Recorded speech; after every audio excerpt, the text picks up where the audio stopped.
Hello everyone and welcome.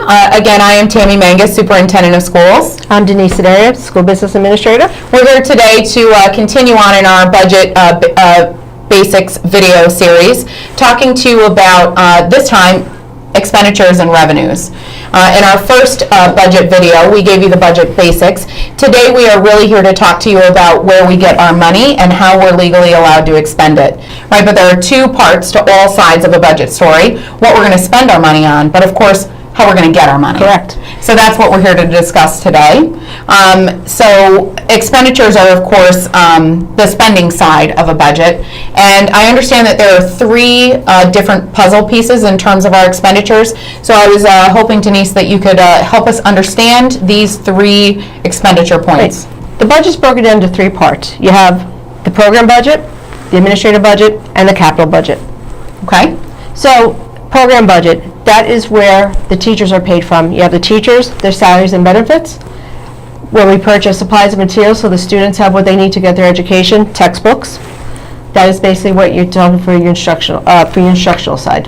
So that portion of the budget is typically what makes up the largest portion of any school district's budget. Is that correct? That is correct. Excellent. So the second part, the administrative budget, that is your central office, Board of Education expenses, your public information, legal expenses, and the salaries and fringes that go on top of the salaries for the administrative people. I also understand that in the administrative budget, it's not all made up of salaries. Is that correct? I understand that we have some funds that are out there for Board of Education expenditures, PR releases for our district, ways that we push information out to our folks. So what are some real examples of expenditures beyond salaries that exist in that budget area? So Board of Education, you have board expense, you have when it comes time for the budget vote to get everything ready to put the budget up for the taxpayers to vote on.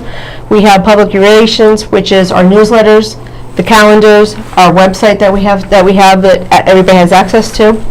So I think everybody has probably who has some background with budgets of school districts have heard about capital projects, right? So I'm sure that has something to do with the capital portion of our budget. Could you talk to our folks about that? That is correct. The capital budget consists of planned operations for our custodial staff, our maintenance staff to maintain our buildings. But there's debt service, because when the buildings are built, that the taxpayers have voted years to approve the spending, so we have to pay the debt service back out. Those are the three portions of the expenditures, how we spend our money as a school district. So let's talk a little bit about where we get our money from, right? We have several sources of funding, right, including the actual tax levy, which you'll talk briefly about at the end of the list of all of the other places where we get our money. But could you please help us understand perhaps the different sources of monies that we receive? The different sources are your state and federal aid, which is coming out of New York State Education Department. What's allocated on a yearly basis. We receive money for transportation aid. We receive money for BOCES aid. BOCES aid being students that we send for vocational purposes. Programs we buy into BOCES, so we receive BOCES aid, so it's saving the district money. It's a cost savings to partner with the BOCES. We also receive money from interest payments. Interest payments, just like in your own household, you have money in a savings account, you earn interest on a monthly basis. We earn interest on the monies that we have in our savings accounts. We also get miscellaneous income, which is rental income. We rent the building to Sullivan County BOCES, the St. John Street building. We have money coming in from admissions for athletic events, summer school tuition, if we have outside students coming in to take Regents exams. So after all of those funding sources, that's when we actually go out to the tax base, set the tax levy to bring in the rest of the monies that we need to operate as a school district. Correct. Is that correct? That is correct. But what happens now is we actually have to know what our tax levy would be first because of the new tax cap.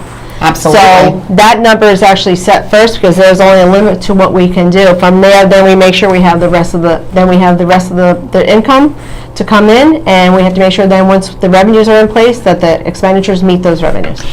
To finish up this video, very simply explaining our expenditures and revenues, I think it's important to tell our folks that oftentimes school districts need to operate so that their expenditures do not outweigh their revenues. Yes. However, we, as a school district, find ourselves in a situation where we have a healthy fund balance that folks have been talking about, and we are actually going to have our third video be all around that fund balance, how we got to the fund balance, how you and I, as an administrative team with the board as the lead on that, will responsibly spend down those funds to make sure that we're being very responsible to our taxpayers. That is correct. In order to make sure that we can continue on programs, and explain how we got to this point, right? Where we might actually wind up in a situation to be responsible to our taxpayers, to have our expenditures outweigh our revenues.